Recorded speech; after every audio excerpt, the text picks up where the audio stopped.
Even ನೀವು ಹೊರಗೆ ಬಂದಾಗೂ ನೀವು ಅದ್ ನೋಡಿರ್ಬೋದು, ಅವ್ರ ವಿಡಿಯೋ ತುಂಬಾ ಅವರು ಎಮೋಷನಲ್ ಆಗಿದ್ರು. ಸೊ ಎಲ್ಲೋ ಒಂದ್ ಕಡೆ ಬಾಂಡ್ ಚೆನ್ನಾಗಿರೋಂತಹದ್ದು ಬಾಂಡಿಂಗು ಯಾವುದೋ ಒಂದು ವಿಷಯಕ್ಕೆ ಅದನ್ನ ಒಳಗಡೆ ಇದ್ದಾಗ ಅದು ಯಾವ ತರ ನಿಮ್ಮ ಮೆಂಟಾಲಿಟಿ ಇರತ್ತೆ ಅಂತ ನನಗೆ ಗೊತ್ತಿಲ್ಲ. ಬಿಕಾಸ್ ಚೆನ್ನಾಗಿದ್ದಂತವ್ರು ಈ ತರ ಸಡನ್ ಆಗಿ ದೂರ ಆಗೋದು ಮತ್ತೆ ಒಬ್ರಿಗೊಬ್ರು ಮಾತಾಡ್ಕೊಳ್ಳೋದು, ಬಟ್ ಅದು ಕೂಡ ಬೇಜಾರಾಗಿತ್ತು. ಬಿಕಾಸ್ ನಿಮ್ಮ ಒಂದು ಬಾಂಡಿಂಗ್ ನ ಎಲ್ಲರೂ ಎಂಜಾಯ್ ಮಾಡ್ತಾ ಇದ್ರು, ನಿಮ್ 3 ಜನದೊಂದು ಟ್ರಿಯೋನ. ಸೊ ಅದೆಲ್ಲೋ ಒಂದ್ ಕಡೆ ಮಿಸ್ ಆಗ್ತಾ ಇತ್ತು ಲಾಸ್ಟ್ ಅಲ್ಲೂ ಕೂಡ ಅಂತ. ಒಂದೊಂದ್ಸಲ ಬರ್ತಾ ಇತ್ತು, ಮತ್ತೆ 3 ಜನ ಕುತ್ಕೊಳ್ತಾ ಇದ್ರೆ ಮತ್ತದು ನಾಮಿನೇಷನ್ ಎಲ್ಲ ಆದ್ರೆ ಮತ್ತದು ಸ್ಪ್ಲಿಟ್ ಆಗ್ಬಿಡೋದು. ಸೊ ಅದ್ರ ನಿಮ್ ಬಾಂಡಿಂಗ್ ಬಗ್ಗೆ, ನಿಮ್ 3 ಜನದ ಬಾಂಡಿಂಗ್ ಬಗ್ಗೆ. ಇನಿಷಿಯಲಿ ತುಂಬಾ ಎಂಜಾಯ್ ಮಾಡಿದ್ವಿ ನಾವು 3 ಜನ. ಅಂದ್ರೆ ಈಗಲೂ ನಾನು ಅದೇ ಯಾವುದೋ ಒಂದು ವಿಡಿಯೋ ನೋಡಿದಾಗ ಐ ಫೆಲ್ಟ್ ವೆರಿ ಎಮೋಷನಲ್. ಸಿಕ್ಕಾಬಿಟ್ಟೆ ಎಂಜಾಯ್ ಮಾಡಿದೀವಿ, ನಕ್ಕಿದೀವಿ, ಹತ್ತಿದೀವಿ, ಕಿರ್ಚಾಡಿದೀವಿ. ಅದೆಲ್ಲವೂ ತುಂಬಾ ಜೆನ್ಯೂನ್ ಆಗಿತ್ತು. There was a genuine friendship and there is a genuine friendship. ಅದು ಮತ್ತೆ ಕನೆಕ್ಟ್ ಆಗ್ಬೇಕಷ್ಟೇ. ಆಟದಿಂದ ಡಿಸ್ಟರ್ಬ್ ಅಂತೂ ಆಗಿದ್ದು ಹೌದು. ಅಂಡ್ ಅವರು when she takes a step, ದೂರ ಹೋಗ್ಬೇಕು, ಇಂಡಿವಿಜುವಲ್ ಆಗಿ ಆಡಬೇಕು, ಇದು ಫ್ರೆಂಡ್ಶಿಪ್ ಅವ್ರಿಗೆ ತೊಂದರೆ ಆಗ್ತಿದೆ ಅಂತ ಅವ್ರೇನಾದ್ರೂ ಯೋಚನೆ ಮಾಡಿ ಹೋಗಿದ್ದಾಗ ನಾನು ಅದನ್ನ ಪ್ರಶ್ನೆ ಮಾಡಕ್ ಆಗ್ತಿರ್ಲಿಲ್ಲ. ಅಂಡ್ ಒಂದ್ ಕಡೆ ಎಲ್ಲೋ ಬರುತ್ತೆ ವೇರ್ ನನ್ನ ಯೋಚನೆಗಳನ್ನ ಅವ್ರ ತಲೆಗೆ ಆಗ್ತಿದ್ದೀನಿ ಅನ್ನೋದೇನೋ ಬರುತ್ತೆ. ಆಗ ನಾನು ಪರ್ಪಸ್ಫುಲಿ ಸ್ಟಾಪ್ ಮಾಡಿದ್ದೆ. ಎನಿ ಒಪಿನಿಯನ್ ನಾನು ಅವ್ರ ಹತ್ರ ಶೇರ್ ಮಾಡ್ತಾ ಇರ್ಲಿಲ್ಲ.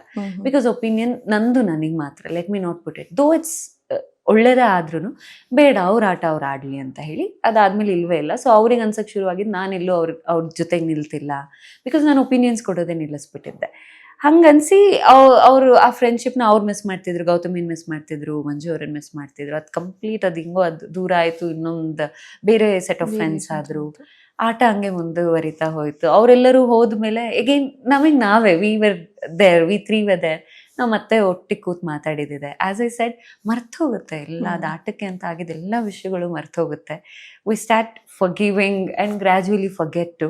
ಸೊ ಅದು ಯಾವುದು ಬೇಜಾರಿರಲ್ಲ, ಮತ್ತೆ ಮಾತಾಡೋಕ್ಕೆ ಶುರು ಮಾಡ್ತೀವಿ. ಅದು ಹಾಗೆ ಮತ್ತೆ ಒಂದು ಸಣ್ಣದಾಗಿ ಇತ್ತು ಅದು, ಇವತ್ತು ಟುಗೆದರ್.